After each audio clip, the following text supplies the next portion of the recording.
You know, there is a system to success, right? They say goals are for people who want to win once. Systems are for people who want to win repeatedly over and over again. Dan Clark, AKA Nitro. Nitro from American Gladiators.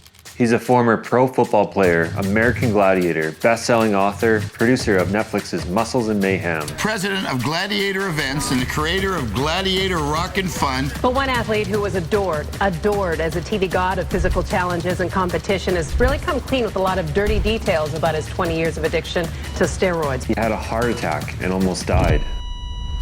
Gladiator, a true story of Roids, rage, and redemption. We want to welcome its author, Dan Clark. You knew him and loved him as Nitro. The hardest part a lot of times is just getting yourself to start. And if you can learn to get yourself to start, and you don't feel like it when you're tired and you don't want to. Yeah. That's the key to success, is to be able to get yourself to start. That's why he's Nitro. Success is simple as just do what you say you're going to do. Let this be a call to you to realize that you need to live today.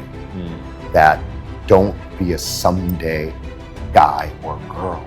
If there's something that you want to do, go out and do it. For me, the most difficult part about growing up was when I was 10 years old and my older brother, who was 12, got into an electrical accident and he died in my arms. And really come to terms with that I was the one who got to live. That this life that we live, it's a privilege.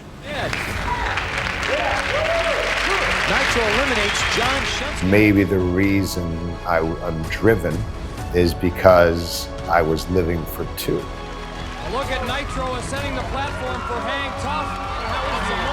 I was subconsciously trying to prove that I was the one who deserved to live, that it wasn't a mistake.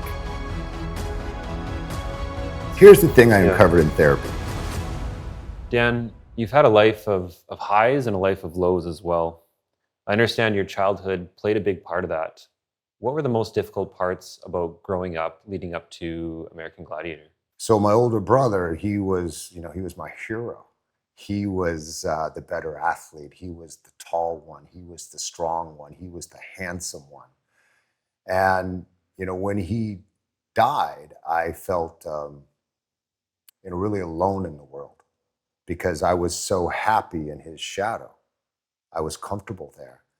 And for a lot of my life, my younger life, I was very reactive.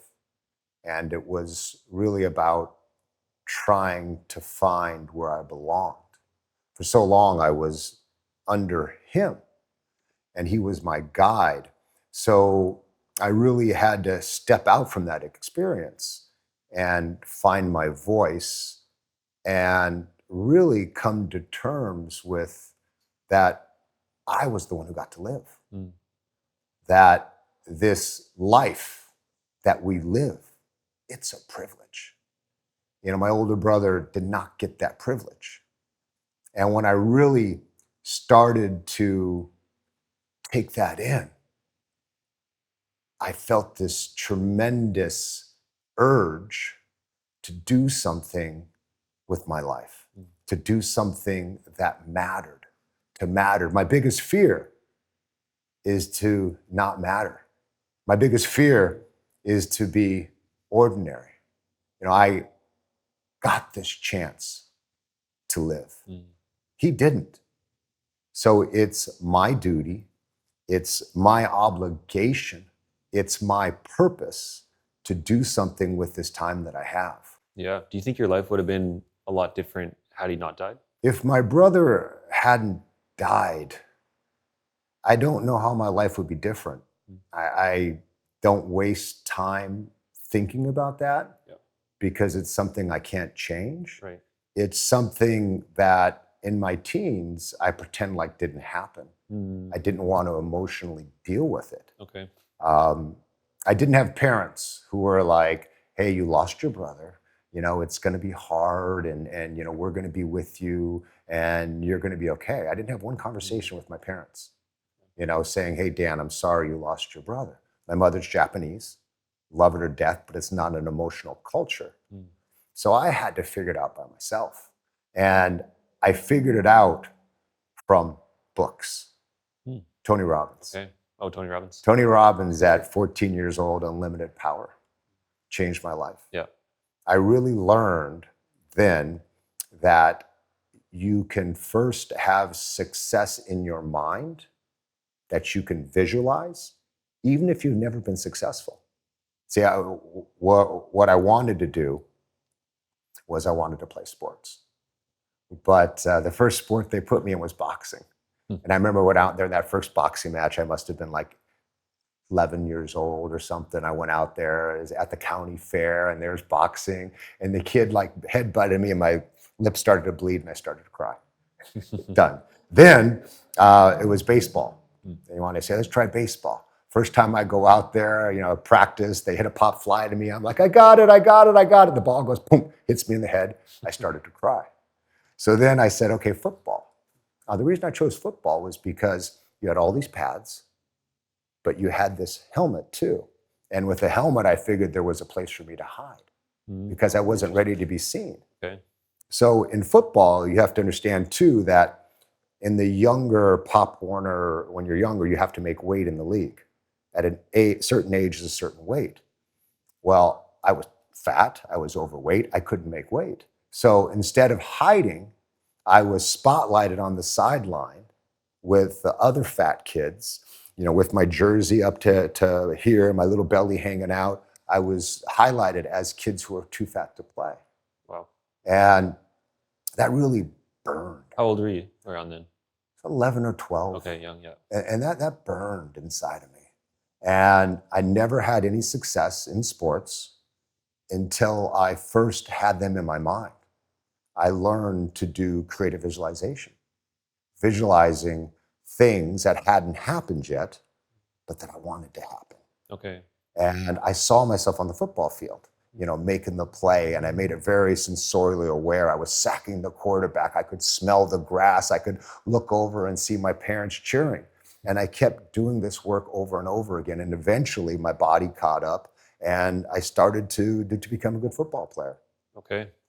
And how did you transform your body, or did you stay more on the overweight side as you got older? High school, I started to grow. Plus I put in the work. The thing about transformation is you have to do it. You've got to put in the work when nobody cares. Nobody cared if I practiced. Nobody cared if I worked out. I didn't have parents who are like, hey, Dan, you got to go to the gym. Oh, hey, Dan, go out and run some sprints. Nobody cared. If you want to transform, you have to do the work if nobody cares. There's only one person who has to care, and that's you. You've got to care. You've got to want it. And the reason I think is different for everybody to want it. Some comes out of pain. Some comes out of, I want to prove somebody wrong. And then I think some people just have that switch inside, Kobe and Michael. I look at these guys and, they're that rare breed of talent plus work ethic. Yeah. And, I still struggle. Is that innate? Or is that a learned behavior? Yeah. But yeah, I think to transform, you have to care, even when no one else does.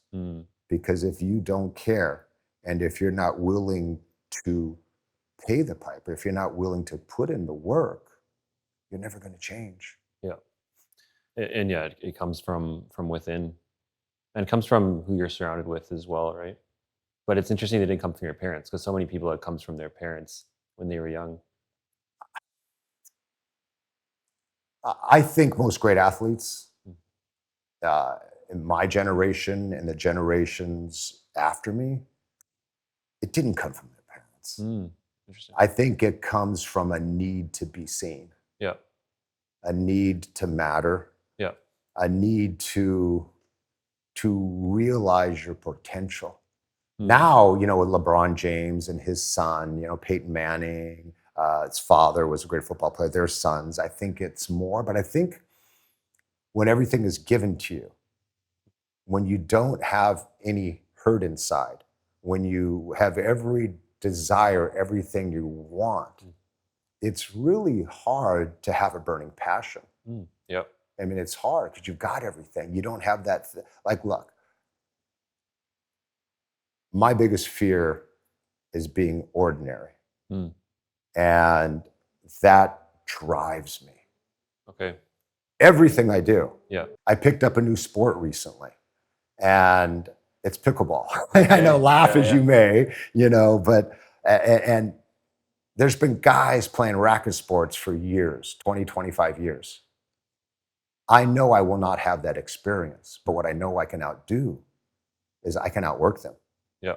And my brain works that way, where that guy was better than me. He hit the shot. How did he hit that shot? So I will go on my own for 2 hours, find out that shot and practice it over and over and over. You know, there is a system to success, right? They say goals are for people who want to win once. Systems are for people who want to win repeatedly over and over again. So for me, it's always about systems. It's about a work ethic.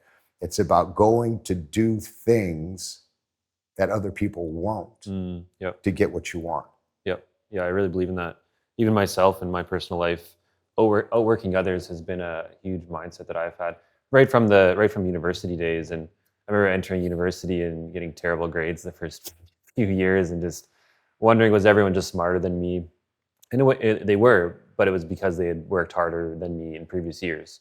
And what I had learned from motivational speeches, we were talking about this earlier, is you really can outwork others. And I started studying twice as much as other people. I would, instead of doing 8-hour days, I was doing like 16-hour days and sleeping a little bit less, and give it a year and I caught up to everyone. And after 2 years, I was kind of top of the class, which shocked me because I didn't think that was even possible until I started listening to people like yourself and other motivational speakers and icons that I looked up to. So so back to football.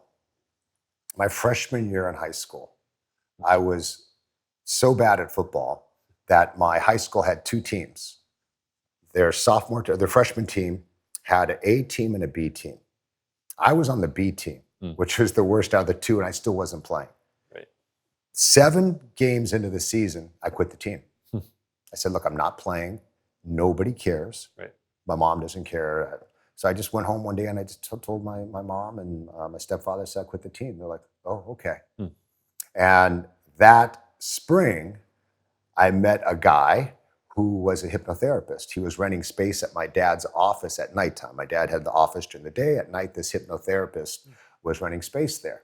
And he told me, he said that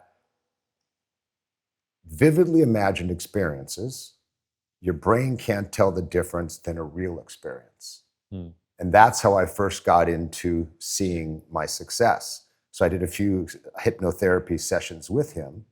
And that's when I started to use visualization, seeing myself be successful on the football field, seeing myself make the tackle. And I went back the sophomore year and played football again.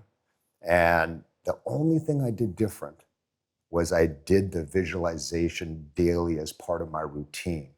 And that year, I went from the previous year, I quit the football team, didn't play, to 1 year later, ended my sophomore year, I was the most valuable player. Wow. So I learned at a young age the power of the mind. I really learned to believe that, in life, it's an inside game. Too often you're out there, you're pointing the finger. I didn't make it because that person. I didn't make it because of that coach. The reason you don't make it is because you do not have the mastery and control of your emotions and your mental mind to get yourself to do the stuff you need to do to get the results that you want. Yeah. And that was my breakthrough moment, and that was my breakthrough tool. And I used that tool of seeing my success before it happened to get a scholarship, be the first person from my high school to get a scholarship to D1 football school, be the first person from my high school to play in the NFL. Wow. And that one tool of seeing your success, putting those neurons, firing them and wiring them together has been, I think, the one tool that has saved me. Yeah, that's that's fascinating, and it's the thing that most people they don't see, right? They see you excelling and they wonder why, and I think it's amazing that you just shared that. Yes, there's no secrets to success. There really are. People always want to find a hack. What's a hack? The hack to success is go work your ass off. Okay. Go work your ass off. You will succeed. Pick your mountain, whatever that mountain is. And each journey up the mountain is 1,000,000 steps. And each day you have to take that step. Yeah.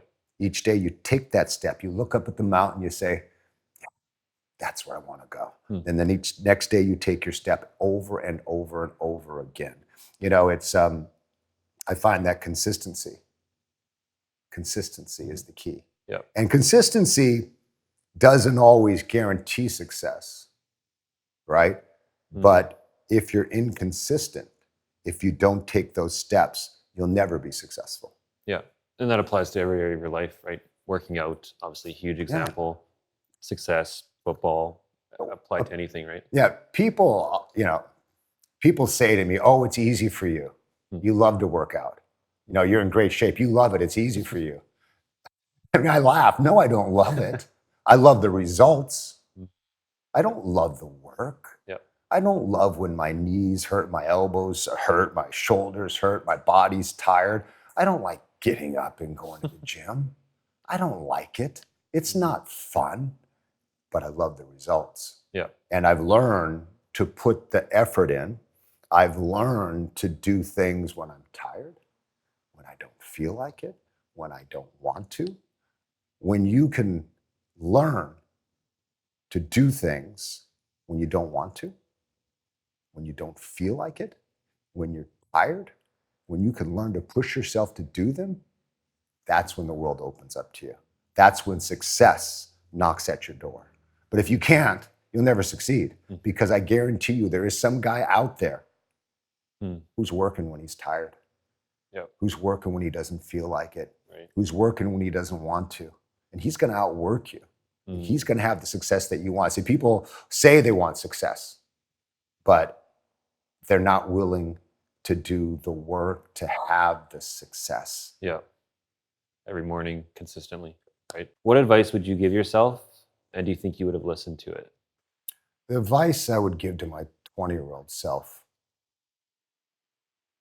would be to work harder. Even when it feels like the work isn't mattering, it will matter. Delayed does not mean denied. I know, young man, that you want things. Keep putting the work in. It's all about the work. Have faith and trust that the seeds that you plant today will grow into the tree that you want it to be. I know the reason I didn't have a long football career. It was because I didn't do enough work. I had chances when I was at San Jose State to stay the summer at San Jose, work out, get a job up there, and continue to train in a very structured and secluded environment. But I chose to go back to Southern California, where the beach was, where my dad was, where the drugs were, where the party was. So by choosing to do that and not being disciplined enough, not being focused enough, I did not do enough work. So I would tell my 20-year-old self, do the work now. Work when you're tired, work when you're exhausted, work when you don't see results, but it's all like money in the bank. and that interest of the work will compound and you'll get what you want. Yeah. And be patient, right? I don't know if you need to be patient. Okay. I don't think patience matters. Like it doesn't matter. Yeah. It's just about doing the work, whether you're patient or impatient. The work is the work. Yeah.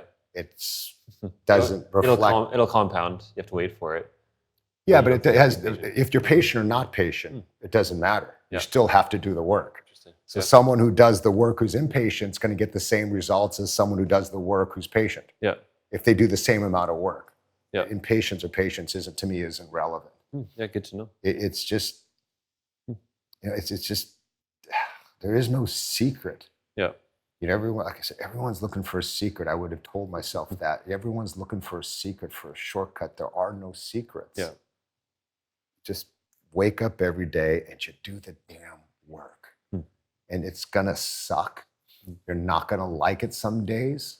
But when you can learn to love the feeling of doing the work as much as you hate doing the work, you know what I mean? Yeah. If you can learn to love that feeling of accomplishment after doing the work as much as sometimes you hate doing the work. Yeah. If you can connect those, that allows you to do the work. I tell my 12-year-old all the time, I said, just start. Just start. We get into these, he pushes back against me. He's a great soccer player. He pushes back. I said, hey, you need to work on your endurance, get on the treadmill. And we'll have 20 minutes of pouting, this and that before he goes and does it. And I just say, you could have already been done. Yeah. You've already been done. I said, the hardest part a lot of times is just getting yourself to start. And if you can learn to get yourself to start when you don't feel like it, when you're tired, when you don't want to. Yeah. That's the key to success, is to be able to get yourself to start, right? Yeah. You got to get to the gym. The hard part's not the workout sometimes. The hard part is saying no to the girlfriend. Yep. The hard part is turning off the video game. Yeah. The hard part is turning off the football game. Yeah. The hard part is saying no to your friends who want to go to the beach so you can go do the work that you need to do. But once you get there and you're doing the work, that's usually not the hard part. Yeah. No, I absolutely agree. People ask all the time, like, what's the secret to motivation? And I don't think there's a secret. Like you're saying, there's no secrets, but getting started is such a key, because it motivates you. You're not motivated by like after the workout. You're motivated by getting started, doing 5 minutes, and you can just keep going. That's the hard part. I think the secret to motivation is not to wait for motivation. Yeah. Not to wait to feel motivated. Right? Yeah. Yeah, because if you wait for motivation may never come. You may never feel like it.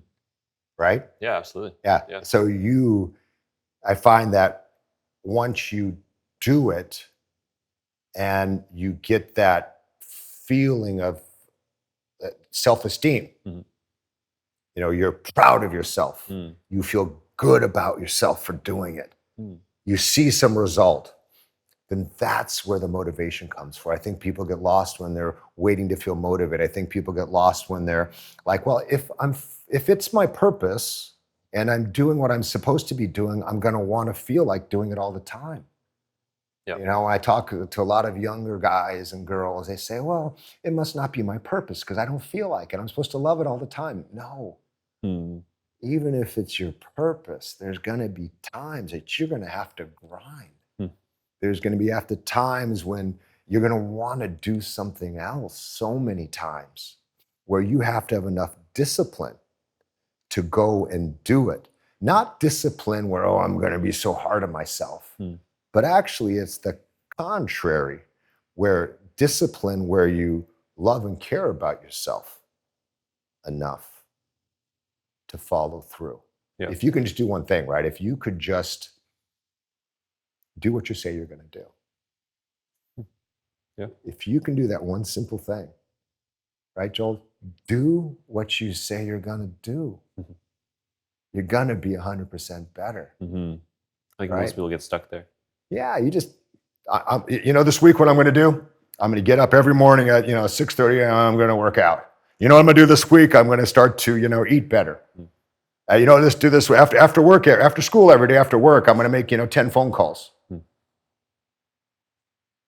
Success is simple as just do what you say you're going to do. right? If you do that, you're going to be 100% more successful. But how many times do you say you're going to do things that you don't do them? Yeah. I want to come back to your childhood shortly. Tell us about. I knew you would. Yeah. there's a few more things I want to unpack. Yeah, But bastard. tell us about American Gladiator. How did you get in, and was your experience great or otherwise? American Gladiators. Here we go. So after football, I moved to Hollywood to have this glorious, glorious job on a television series called First and 10 on HBO as a football series with O.J. Simpson. And the glorious job was to be an extra. I didn't know it was a job. To me, it was a chance to be on TV and a chance to come to Hollywood. So I took that chance, after I got cut from the Rams and moved to Hollywood with, a couple $1,000s in the bank with the idea I was going to be an extra on a TV show. And I was doing extra work, trying to find my way in Hollywood. And there was this audition.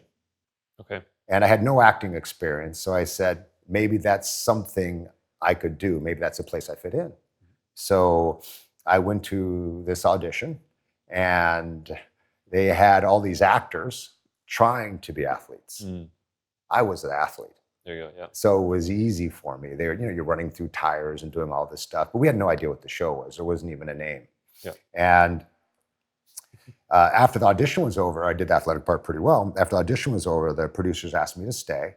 And they said, we want you to pick a character. There's 3 characters. And we want you to come on camera and answer questions as that character. So there was Malibu, like the cool surfer dude. There was Gemini, who had split personality. And actually my character's name was Evander, who was cocky, explosive, arrogant. And I took to that. So I went on camera at this audition, and they asked me a couple questions. They said, what's your favorite movie? And I was like, Terminator, in that same voice. Nice, yeah. And then they said, what's your favorite line? I was like, I'll be back. Then they asked me, what do you eat for dinner? And I looked at the camera and I snarled, raw meat. Like this, and the woman's, cut. That's enough, thank you, you can go home. And I remember I'm walking to the car going, what a loser, raw meat, where did that come from? Yeah. So a couple months go by and I don't hear anything. And now I'm at the end of my rope. I have a 2-year-old son. I have child support due every month. I had to borrow money to pay the month before. And I had actually packed my car up. I was leaving town to go home and get a job. And back home, that was my biggest fear, right? Right. Going to put a suit on and working behind a desk. Okay. So as I'm leaving Hollywood, I remember seeing the Hollywood sign.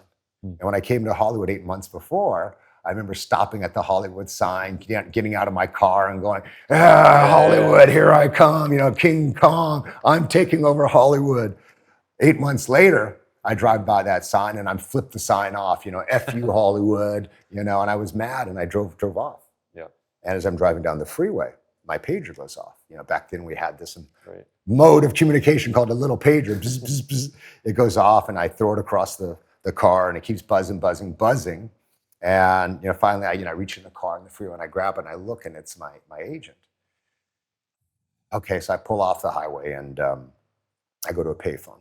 I call him back up and he said, hey, you've got this callback. It's like my first callback. And he said, it's for that one show, looking for athletes. I said, no, I'm done. I said, I'm done. I said, my car's packed. I'm going home. Yeah. I'm leaving. He says, no. You get your first callback and you're leaving? And I said, yeah, I got to support my son. And he said, look, it's on the Universal Studios lot. And I hadn't been on the lot. And he goes, I really think it's for real. And then he said, you know what else? He said, they really love that raw meat line. So I was like, So then I go back and I go to this audition on, Universal Studios. And they still didn't know what the show American Gladiators was. It was just a bunch of, buff people doing these different games and exercises. And Right. there's a few of us left. And I knew I was getting close to getting the job.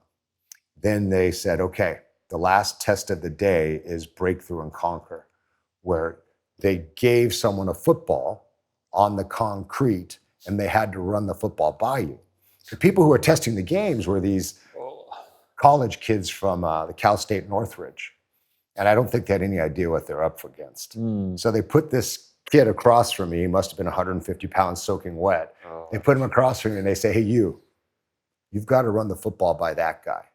And I'm 240 pounds. I've got steam coming out of my ears. Yeah. I'm thinking, this guy is standing between me and going home. This guy is standing between me and my dream.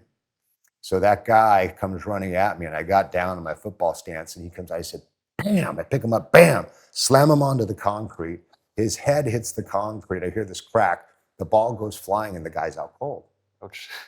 And all I hear is, somebody call the paramedics. Somebody call the paramedics. And people are rushing around, and I feel bad. And a producer calls me over. And I said, look, sir, I'm really, really sorry. I kind of lost control. I didn't mean to hit him that hard. Right. And he studies me for a second, and he says, I want you to keep losing control. Oh, wow. I'm like, what? Okay. He says, you got the job, kid. And that was, the beginning of American Gladiators. That was the beginning of Nitro. Wow. So they actually wanted you to take people out onto concrete, but it makes a lot of sense when you see the show. And I watched Muscles and Mayhem, and if anyone listening hasn't watched it yet, definitely recommend watching it, because there's tons of stories about how the show got started, the early years. We don't have enough time to unpack all of it, but there's some interesting stories there where people were getting injured, especially in those first few years, right? Doing things over concrete, doing things dangerously, because you guys were the test subjects, right? We were like the guinea pigs. We were the human guinea pigs in this mad scientist little rat lab. It was like Running Man. Right. Okay. And a lot of the games they had not actually tried with people, and they adjusted as we went along. And the whole idea of the Muscles and Mayhem on Netflix, which came out as a #1 show in America, #6 globally, and that goes back to what I was saying earlier, that even if nobody else cares, you have to care. The way that show came about was 10 years earlier. I wrote a book called Gladiator: A True Story of Roids, Rage, Redemption, and nobody was asking for that book. Nobody cared, but I cared. I wanted to tell the story. And I remember I went and wrote the book proposal, 70 pages, a couple sample chapters, and we went and we pitched it everywhere. My agent did, and nobody bought it. Okay. Then about a year later, when the revamp of American Gladiators and NBC came out, all of a sudden that idea that nobody wanted, that nobody cared about, all of a sudden that was a great idea. We've got to do this book because it was with the platform. So sometimes the timing just isn't right. Yeah. But if you don't do the work, if you don't put yourself in that position to succeed, when they come knocking on the door, you're going to answer it empty-handed. Right. And that same book that I sold became the intellectual property that I sold to Netflix when I sold them the series Muscles and Mayhem. And all the stories I told to sell the show to the Netflix executives was the stories from the book. It's because I did that work. It's because I was prepared. Yeah. That I sold the show to Netflix, and it was the #1 show. And for me, it was, gratifying to be on the other side. Yep. Most of my life, I've always been the talent. Whether I'm talented or not, I don't know. Yeah. But I've been the talent.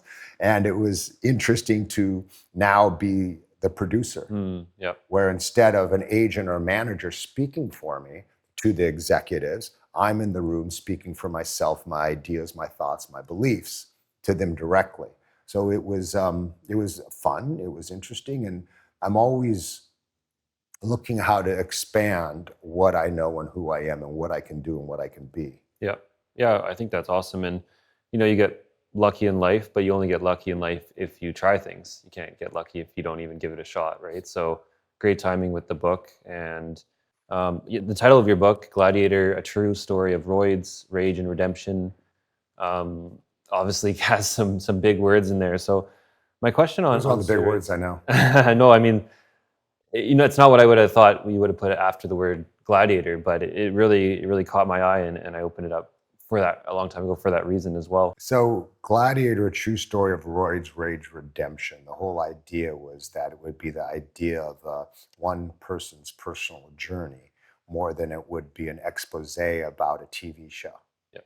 And the book for me was, quite cathartic. First, to have the courage to write it. Not in the sense so much of revealing who I am, but the courage to write it when I was always told that writing a book was for smart people. That was my belief.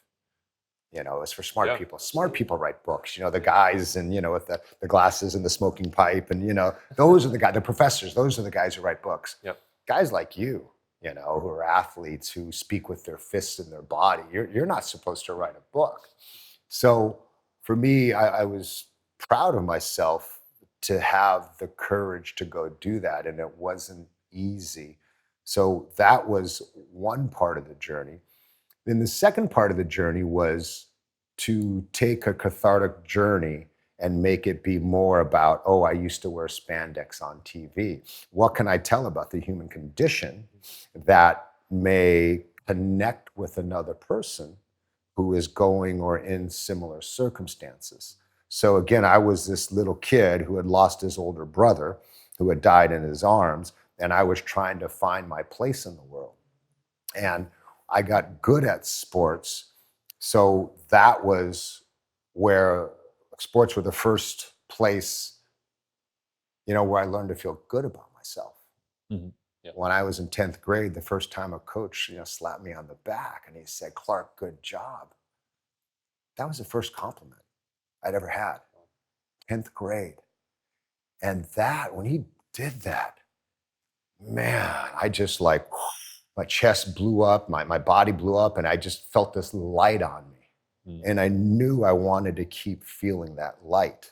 Yep. I knew I wanted to do that over and over again. So that was one of the reasons that really pushed me to excel, because I was, looking back, I could see I was in tremendous search of validation and purpose, right? I didn't get the validation from my father, so I got it from the crowd. I got it from the coach. And I worked for that applause. I worked for that adulation. And I always felt the more the crowd cheered for me, the more I was loved. And that's where the mistake I think a lot of people make, is that they mistake the applause and adulation for love, right? Because that applause and adulation filled a lot of empty places inside of me, places from losing a brother, not dealing with it, places from having a dad who drank and who was abusive, places from having a wonderful mother, but who was not, who wasn't and couldn't express her emotions, places eventually where, my dad became an addict and died of an overdose. So when they were cheering for me, I felt full. And it wasn't until I got everything I wanted. I had on American Gladiators, I had money. I had a reasonable amount of fame, success, cars, women, if that's, what I wanted. And I found that I was, still unhappy. I found that, I was partying a lot, drinking, drugs, Hollywood.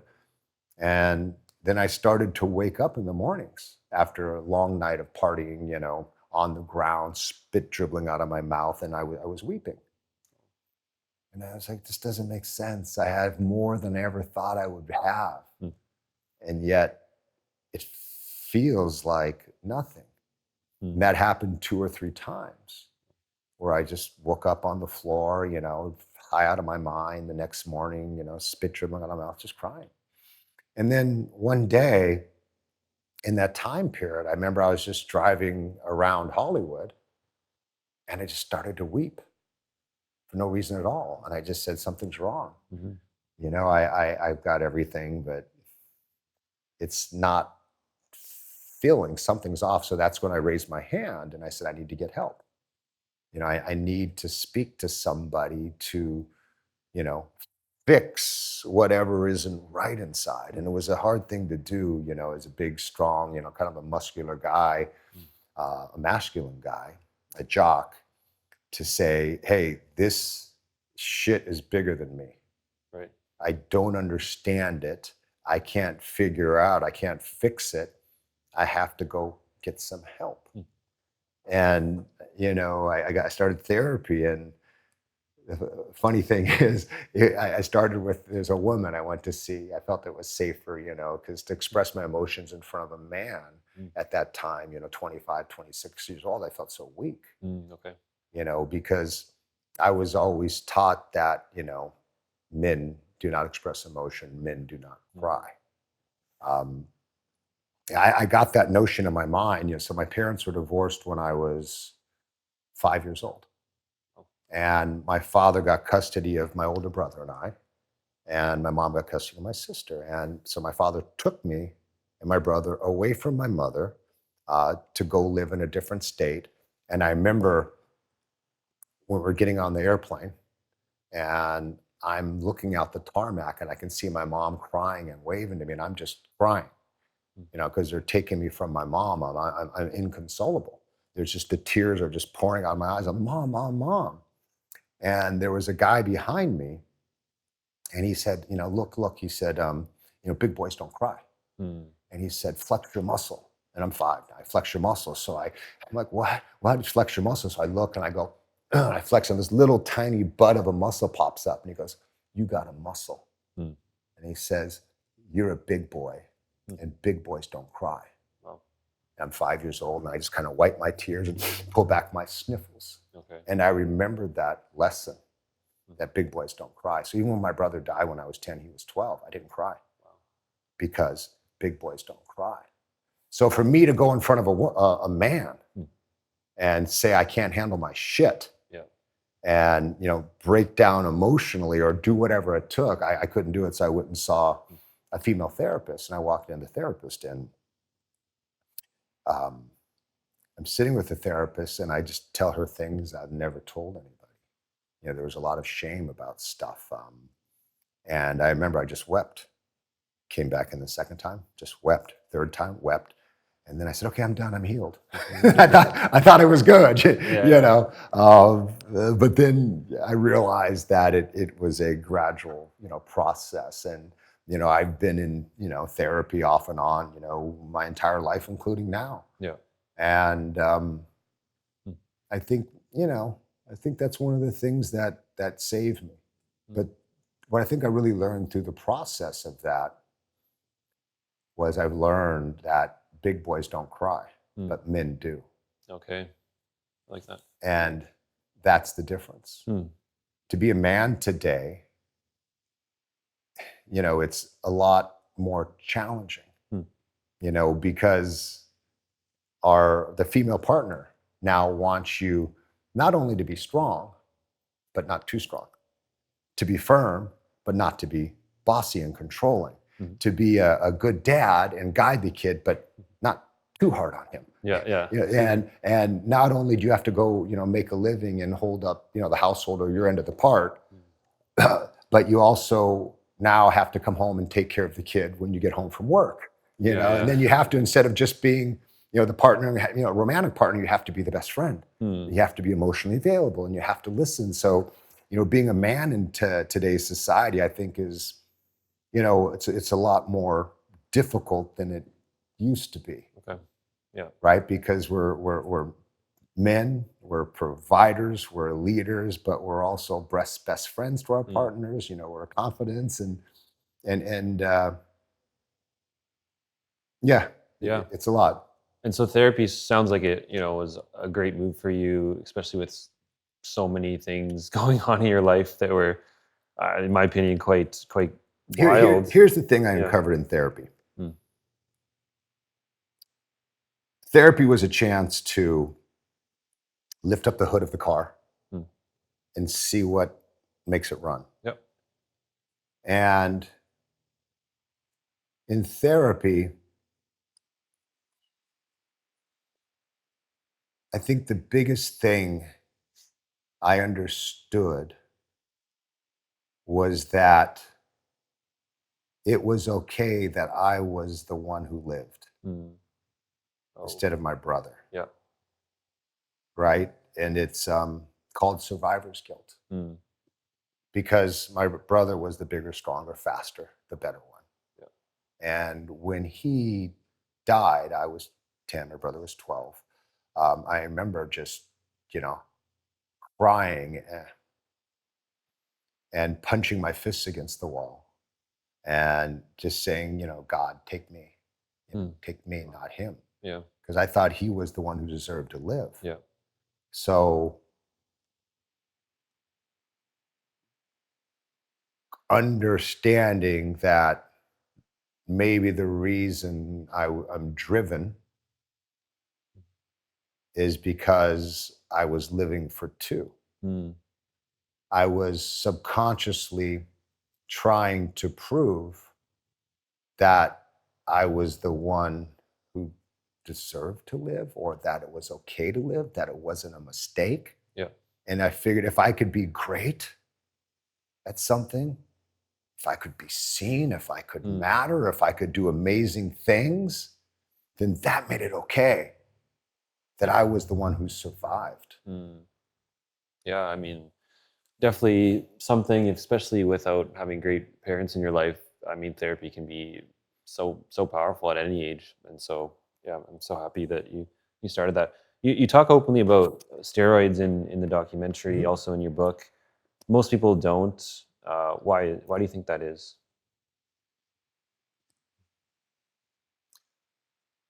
I think people don't talk openly about steroids because they're afraid that people will think they didn't earn what they have.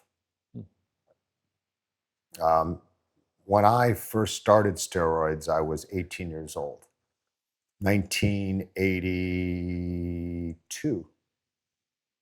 At that time, when you said the word steroid, people were like, what? What is that? It wasn't like it was in the zeitgeist what everyone knew what it's about. Oh, you're juicing, it was. So I got injured as a freshman in college playing football. And in a snap of a finger, I saw my dream disappear. And I was working out, trying to get back in shape, back on the field, and I was falling behind. And I was in the gym one day at a regular gym, and I saw a guy working out, and he was huge and he looked great. And I just walked up to that guy because I'm always curious. I'm curious. I said, God, man, you look great. What do you do? Same thing in life today. God, you're successful. You run a good business. What do you do? Yeah. Saw you today. The first thing I said, hey, you run this great business. What do you do? How'd you get it? I'm very curious. I think a curious mind is a successful mind. So I walked to this guy and I said, what do you do? And he said, well, I take steroids. 1982. I'm 17 years old. I said, what's that? And he said, it's this hormone you take. I get them from a doctor. They may help you recover faster and you get bigger and stronger. And I said, well, that sounds great. Sign me up. Who doesn't want to get bigger, stronger, fat, all that stuff? And so when I was 17, I went to one of the first steroid prescribing doctors in America, Dr. Kerr out here in Los Angeles. And I went to him at 17. He said, I'm not going to give you drugs. You have to be 18. So I waited till my 18th birthday. My dad gave me $172. And I went on my 18th birthday to see Dr. Kerr in Los Angeles. And I walked in and he said, hey, look, I'm going to prescribe you testosterone cypionate along with 2 Dianabol, 10 milligrams of Dianabol, which is an oral steroid. Okay. And I said, great. And he said, look, you'll start to get stronger. Your body's going to recover faster. You're going to be able to train more, train harder. And I said, okay, great. And I said, are there any side effects? And he said, yeah, some, nothing. And I said, okay, but when do I go off? He says, you don't. He goes, I have some pro football players on these and, you just stay on them and we keep adjusting. So for me to talk openly about it, when I first took steroids, they weren't illegal. Right. Nobody knew about them. This was a thing I was getting from a doctor. And even when I was playing football, at San Jose State and on, they still weren't illegal. Right. Okay. There wasn't any, thing saying this, there wasn't any paperwork or any laws saying this is cheating. Now you ask me if there would have been, laws, rules, if you take steroids and you cheat, I don't know if I would have. I'm not saying I wouldn't have. I don't know if I would have. I know in my life I'm not a cheater. If we're playing cards, I'm not going to cheat. If we're playing, tennis, if we're playing football, I'm not going to cheat. Yeah. But that wasn't the rules and the setup when I started taking them. And then when we were on American Gladiators, they started to test us. And then that was a whole different thing where they're saying, hey, it's not illegal to take them, but advertisers are putting pressure on us because WWE, wrestling, Hulk Hogan, these guys, they just had this big expose where these guys were all on steroids, and then advertisers don't want people on steroids. So they said, we're going to test you to please the advertisers. And I was, taking testosterone then, and I was nervous. I said I could lose my job over this. But what was interesting, they called us in about, a month later, and they just said to us, hey, we're going to test you guys. And I thought they're testing us that day. And I was like, oh shit, I'm going to get busted. Yeah. But they said to us, hey, we're going to test you in 6 weeks from now. Wow. And that just gave me the idea is that they gave us time to pass because in the beginning of the show, we were their product. Right. So they wanted us to pass. And then the funny thing was, this is just business. They never announced who tested positive. Okay. All they announced was, we tested the Gladiators. To look better. Yeah, we tested them. Yeah, it makes a lot of sense. Yeah, interesting. I mean, it's a different time, right? And you didn't know about the side effects either. So what's the scariest part of the side effect that you know now? Side effects of steroids.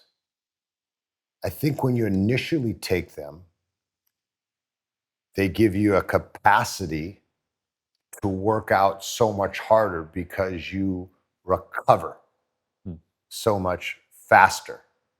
Then you have these huge muscles where your tendons and ligaments haven't quite caught up. So when you put all that size into movement, you tend to start to tear muscles, ligaments, and tendons because they're not strong enough. I tore my hamstring in college because I'd built these legs that could squat 500 pounds, but they still didn't have the strength yet it happened too quickly. So I think injuries happen more quickly. Steroids also thicken your blood, which can lead to heart attacks and blood clots. Steroids can also undermine your reproductive ability. I think the general thing about steroids is if you're competing in a sport where it's illegal, it's cheating. Right. And I don't know if you've ever won something where you cheated and how that feels. Right. Kind of guilty. Yeah, you don't. If you cheat to win, you don't enjoy the win. Yeah.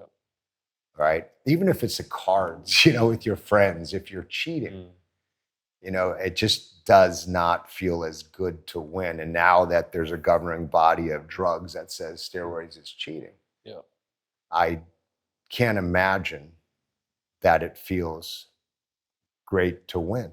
Yeah, it makes a lot of sense. So you've witnessed the popularity of steroids back in the 80s, the 90s. There's other drugs today that are getting popular. Ozempic is one of them for weight loss. Do you see similarities between that and steroids?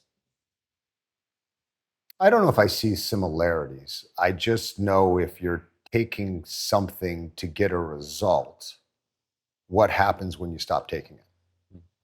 And if you're 20 or 30 years old and you're taking Ozempic to help you lose weight, and that is the reason you're losing the weight, what happens when you're off of it?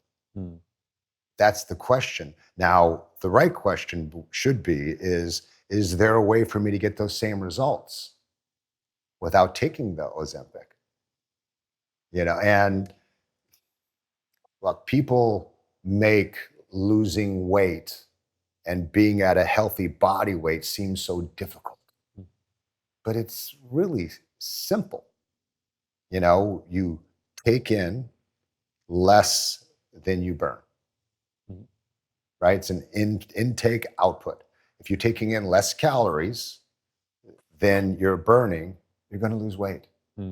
What we lack is the self-discipline to go and do it, right? And our brains are hardwired to do things that we enjoy.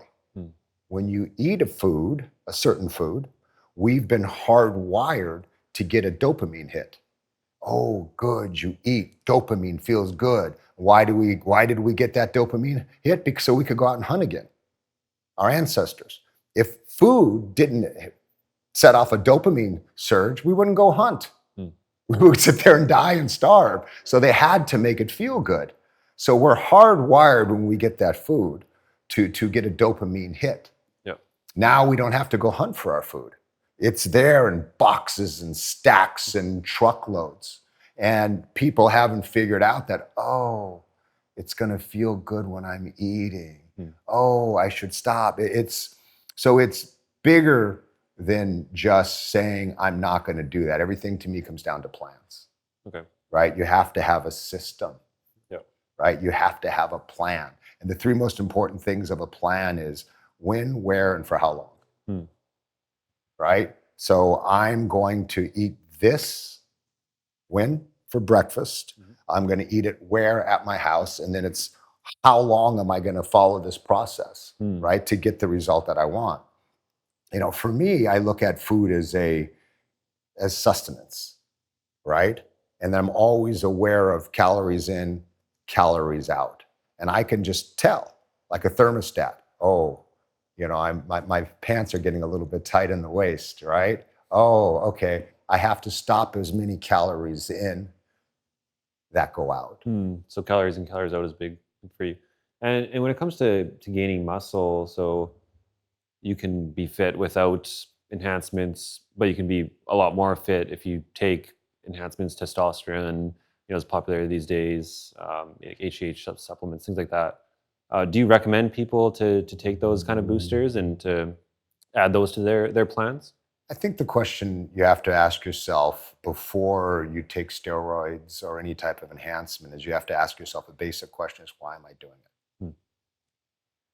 And I think a lot of people are doing it to gain significance, to gain validation, to gain importance. And if you're clear on why you're doing it, I think, and you really ask that question and you really sit with it as a person, why am I doing this? I'm doing this because I don't feel like I'm enough. I'm doing this because I got bullied. I'm doing this because I want to look better than the guy next to me in my office, right? Then you have to say, why? Why don't I look better than that guy? Right? There's a deeper psychological game I think you have to play with yourself by asking yourself why, so you can get to the core of what you're lacking as a human to make you want to do that. For me, I still take testosterone now. I do it with a TRT doctor in Studio City over at Novus. I do my blood work every 3 months. I take enough so my testosterone is in the optimal level, which is 900. I don't go over where the side effects are. And my choice is that I want to have the optimal energy, the optimal strength, the optimal vitality for someone who's younger than I am at my age. And I'm very, very clear. I like being lean. I like having a little musculature to me, and I do it for those reasons. Yeah, I think that makes a lot of sense. And as long as you can manage, because back with steroids, there was all those negative side effects that had you known that, you probably wouldn't have maybe gone quite down that path, would you say? Or you still would have if you would have known all those? If I would have known the side effects of steroids back when I was a young man, would I still have taken them? Yeah, I don't know. It's so hard to go back at that time. You know, I had such a need to be seen. I had such a need to recover and get a scholarship to school. And that, to me, was the path to recovery. So I don't know. I know the right answer is say, oh my God, no, I wouldn't. I don't know. You know? I think honest answer. Yeah, to go back in history and put myself in that place emotionally, I don't know what I would have done. Yeah, that's an honest answer. Yeah. You had a heart attack and your life changed forever. What are the odds you're still here today, and what did you learn from that? When I had the heart attack, you know, the biggest lesson you learn, and you learn it in an instant, is that things that you thought were important before immediately become unimportant. Before the heart attack, you know, I was so concerned about the plaques on my wall, the 2 German cars in the driveway, you know, what people were saying about me, the size of my home. But when I was in the hospital, when I didn't know if I was going to live or die, all those things were unimportant. I only cared about 2 things. Number 1 was I wanted the people I loved to know that I loved them. And I wanted the people I loved close to me. Nothing. That's it. Nothing else mattered. And taking that lesson after the heart attack, I rebuilt my life, understanding when the time that I thought I wasn't going to be here, what I wanted. And I started to really fortify time into family, into friends, and the people I loved, to put them in my circle, to include them, to make them part of the achieving, part of the process. Yeah. You know, and it always separated them. Yeah. And I also realized with the heart attack, because I was 49 years old, I was, you know, healthy, I was fit, I was competing in CrossFit, there were no signs, I wasn't sickly. I also learned a very, very important lesson, which I remind myself every day, and that's, I learned that time's not guaranteed, right? I think at a younger age, you believe, you know, time is guaranteed. Right. But when all of a sudden you face your mortality, you realize that time's not, that each day is a gift. And when you realize that, you start to live differently. You know, you start to take the word someday out of your vocabulary. Okay. Yeah. Right? Like someday I'm going to go to Bora Bora. Even when I was married, when I was younger, you know, I said, oh yeah, I mean, I don't have enough money right now. I'll go to Bora Bora later. Right. You know, that was on my list. I had all these things I was going to do someday. And after a heart attack, I said, you know what? I'm no longer going to use the word someday. If someone asks me something, I'm going to say yes, no, or I'm going to do that in a few years from now, and I start planning for it. Interesting. The year after, 2 years after my heart attack, I went to Bora Bora. I don't want to go out there all my life. And I just said, there's never going to be a perfect time. So I just got my girlfriend and we just went. Yep. You Yeah, I know? really like that. Yeah, my dad died at 58 years old of a drug overdose. Okay. And that was another thing where I said, someday I'm going to have these conversations with my father, you know, to have those hard conversations that you don't want to, about, you know, how I felt about him being an addict, how I felt about him never once saying anything about my older brother dying, having a conversation once, how I was angry at him for never apologizing for anything, through all the behavior of, you know, an addicted person who was an alcoholic to cocaine to opioids. And I was going to have that conversation with him someday. And when he died at 58, I was left holding those conversations. Mm. Then when I had the heart attack, like I said, it made me realize, Mm-hmm. you know, time is not guaranteed. Time is limited. Have those conversations. You know, you listening to this now, let this be a call to you to realize that you need to live today. Mm. That don't be a someday guy or girl. If there's something that you want to do, go out and do it. Go out and do it. If you can't do it today, plan for it. Plan for it, yeah. Yeah, you know, I want to go to Africa. Okay, gosh, I don't have the money. Okay, I can go to Africa. Yes, I'm going to do it in 3 years from now. It's going to take $14,000. I'm going to save $250 a month for this many months till I earn that money, and I'm going to go. Yeah. Put your some days into actionable plans so you have a destination and you're going there. Because, you know, you're not promised. But if I live to be the average, what an American is male, I think it's 74 years old. That's 15 years. No kidding. Yeah. But you put someone who's had a heart attack and that takes like 6 years off their lifespan. Wow. Right? So, you know, according to statistic, which I know they're wrong and I will prove them wrong, I've got like 8 more years to live. Wow. You know, it's bullshit. I will defy that. I Yeah, know. yeah. I live my life in such a way where that will not happen. Yeah. But even if I've got 15 years, Mm-hmm. that's 15 summers. Yeah. No kidding. That's 15 Thanksgivings with my family. That's 15 Christmases. When you start to think of things that way, you know, you're like, wow, I've got 15 of these left. And, you know, look, I'm hoping it's going to be 50. But even if I have, 50 more, I go to the beach maybe, you know, once a summer. Yeah. I'm going to see the beach 50 more times. That's not a lot of times. Yeah. If I live to be, you know, 110. Yeah. No kidding. Yeah. So to be acutely aware of time, because if you have the gift and the privilege of being here, be something. Yeah. Do something. My brother didn't get that gift. Yeah. Right. I didn't pass 58. Yeah. My brother didn't get that gift. He died at 12. You know, I got that gift. Yeah. And each day I go out and I try to make the most of that gift. Yeah. You know? Yeah. Every day is precious. Don't say someday, right? It's such a powerful lesson. Another thing about the heart attack too is after the heart attack, you know, being a guy who was in great shape and everything, the first night in the hospital, you know, I was just depressed. And I kept saying, you know, why me? Why me? You know, I ate healthy. I worked out. I trained like a beast. I did everything right.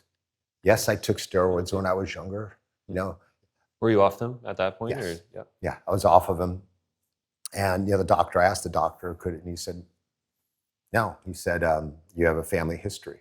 And I was like, oh. But when I was laying in the hospital, I was depressed. And, you know, I told myself, you know, that I wasn't going to be one of those guys laying in the hospital, you know, feeling sorry for himself, you know. But sometimes in life, the despair you feel is too much to humanly handle.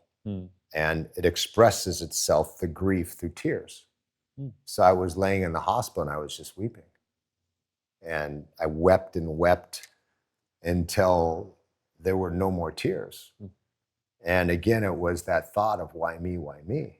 But at the end of the tears, you know, there was this new thought that came into my mind. And that thought was, instead of why me, I started to ask myself a better question. Instead of why me, I changed that question to, despite the circumstances, what can I be? So when we start to change from I'm a victim, why me? And we ask ourselves a better question of what can I be given the circumstances, then our mind finds new answers. Well, what can I be? Oh, I can be an example of how someone comes back from a heart attack and you know, does amazing things. You know, I can be someone who can be a leader for other people who've gone through this. I can be someone, you know, what can I be? I can be someone who can show people how to find gratification after something traumatic that happens. Yeah. So, you know, when I changed that question, You know, from why me to what can I be, it opened up a whole new world for me. And, you know, those things I still live today. And, you know, I'd never had a tattoo. And I was, you know, 49 years old, never had a tattoo because I always felt like, you know, I didn't want anything permanently on my body because we are, you know, I'm fickle. Okay. You know, in college it was San Jose State Spartans. When I was at the Rams, it was, you know, the Rams, Gladiators. You know, I had an American Gladiator tattoo. And after the heart attack, I wore my hospital admission bracelet, that little plastic bracelet they give you with all your statistics, you know, date of birth, age, weight. I wore it for like 8 months as a reminder to be grateful. And then 8 months in, I'm standing in my kitchen, and all of a sudden, I'm standing there, and I look at it, and it just burst off my arm and like falls to the ground. Okay. And again, you know, I started to weep. I didn't know why. And that night I went to sleep and I had a dream. And in that dream, I'm 10 years old and I'm half Japanese, which I am. And I'm by this creek and there's all these cherry blossoms. You know, I'm in Japan and there's a Zen master who's, you know, standing over me, and I'm just crying in my dream and consoling. And I don't know what to do with my life. I don't know, Master, what to do with my life. And he looks at me and he says to me, he says, life is not lost by dying. Life is lost minute by minute, day by day, by not really living. That's good. Yeah. And then I woke up and I took I had a pen and paper, which I keep on my bedside, and I wrote that down. The next day I went and got my first tattoo. There you go. Yeah. And that's what it says. Life is not lost by dying. Life is lost minute by minute, day by day, by not really living. And the interesting thing about this is when someone asks me, you know, what's your tattoo say? Yeah. It's a constant reminder of how I want to live my life. Yeah. And it's something that's not going to change, and you're not going to regret it in 5 years, because that's how you live your life today, and that's how you're going to live your life in 5 years from now. Yeah. Whereas, you know, something like the Rams were there for 5 years, right? But hell with the Rams. I think the Rams hopefully will be around a while, but you know, this is something that's part of your life for forever. Wow. Thanks for sharing that. It's really powerful. Rarely was I ever satisfied. It was like I would achieve something and it would be such a momentary feeling of happiness. Then I would be off on the next thing. It would be like you're at a great meal and you're eating this bite, you know, before you can even finish, you're like, you know, what's next? What's for dessert? What's for dessert? While you're still eating your dinner. I was always out looking for the next big thing instead of being in the moment that I was. Yeah. You know, and meditation and learning to find the quiet within myself, learning to know that even in the most chaotic of times, there's always that place of calm that I can drop down into. And it's not some mystical thing. It's a practice that you get to by working through breath, right? Yep. So people say, oh, no, it's just breathing. It's, you know, learning to inhale fully and slow down your exhales and focusing simply on your breath. People want to make it too difficult. Yep. I do it all the time. I do it sometimes while you're talking to me. I just breathe in through my nose, and while you're talking to me, I fill my chest cavity, my stomach cavity, and I start to slow down my breath.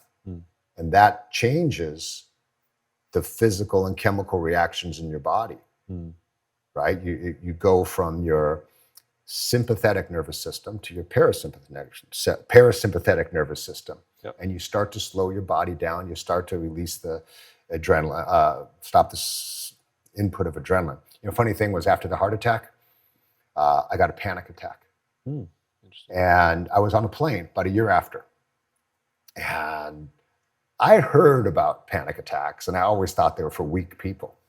Like, I had a panic attack. He can't control this shit, man. What's wrong with him? That girl had a panic attack. Ooh, God, they can't control their shit.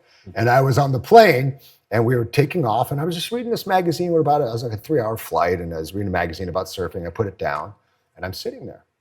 And all of a sudden, I feel my heart boom, boom, boom, boom, boom, boom. And I reach up, touch my forehead, and I'm sweating. And it reminded me of when I had the heart attack, very similar symptoms. And then I start to feel these pins and needles go up my arm. And I think, oh no, I'm having a heart attack again. I'm on the plane, but there's no chest pain. And I'm sitting there on the plane panicking, and the thoughts are going through my mind like, oh my God, they're gonna have to turn this plane around. They're gonna have to stop it. I'm gonna be that guy that's gonna ruin everybody's vacation. So I get out of my seat, I stumble up the aisle towards the flight attendant. I'm like, hi, I don't know what's going on. Yeah, I can't breathe. You know, I've had a heart attack before, and I just feel these pingling. She said, I think you're having a panic attack. Do you have chest pain? I said, no chest pain. She says, I think you're having a panic attack. And I'm like, but I'm not even worried. Yeah. You know, she said the funniest thing, she said, take this drink. It has quinine or something in it, and you drink it and it'll calm you down.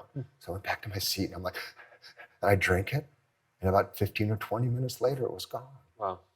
And it was such a humbling human experience to have, you know, again, big, strong guy, to have a panic attack, because I always thought it, like I said, it was for people who couldn't control their shit. Right. And the way I work, though, is I say, okay, I had a panic attack.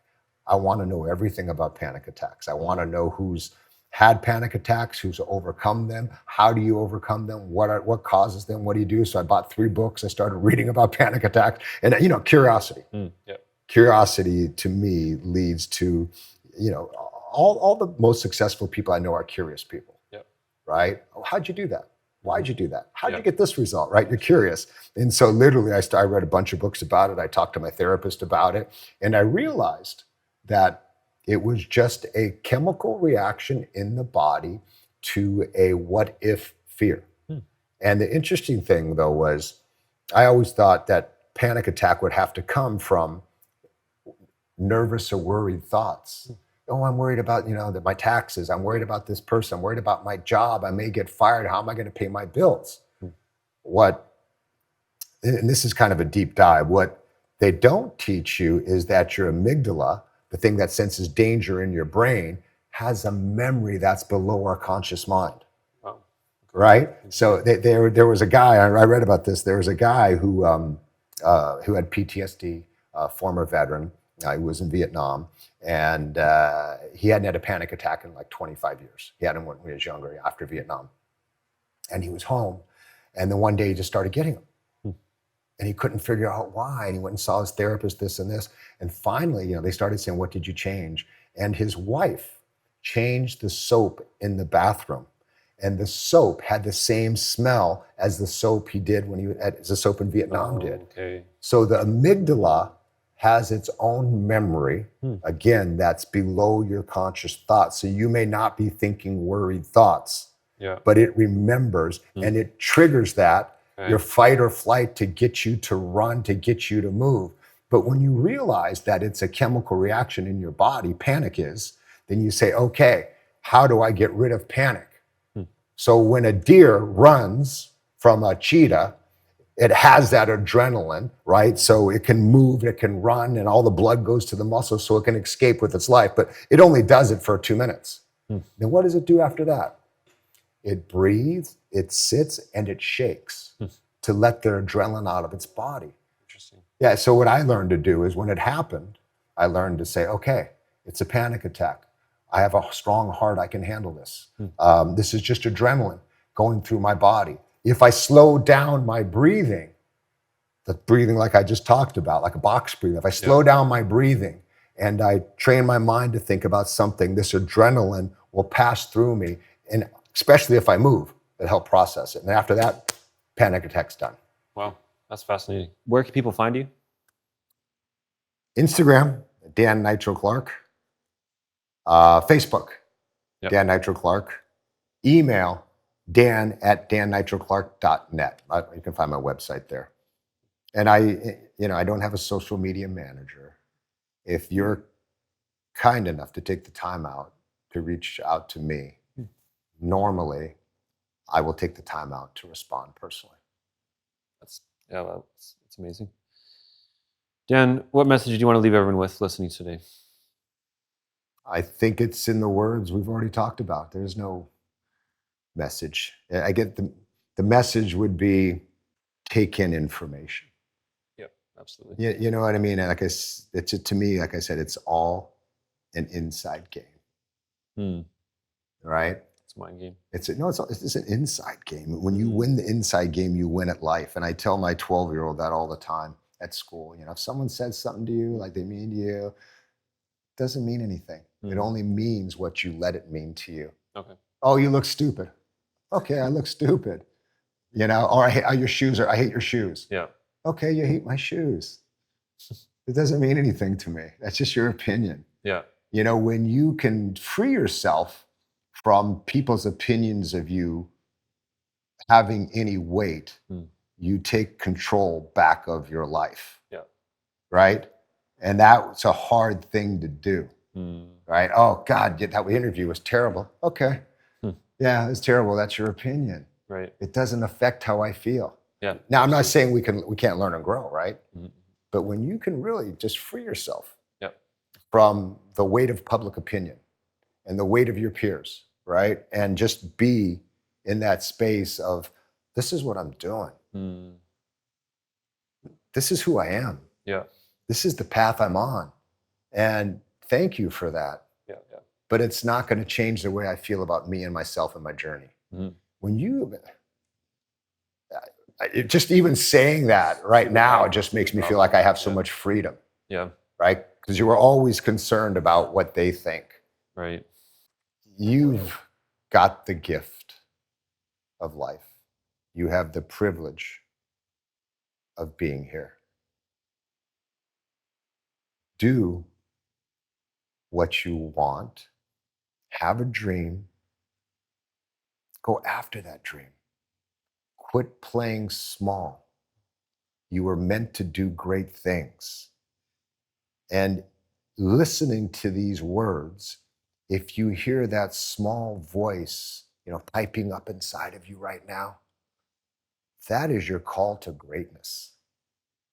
You were put here to do something big, to do something magnificent, to do something wonderful. Take this day today to start to walk tomorrow into that purpose, whatever it may be.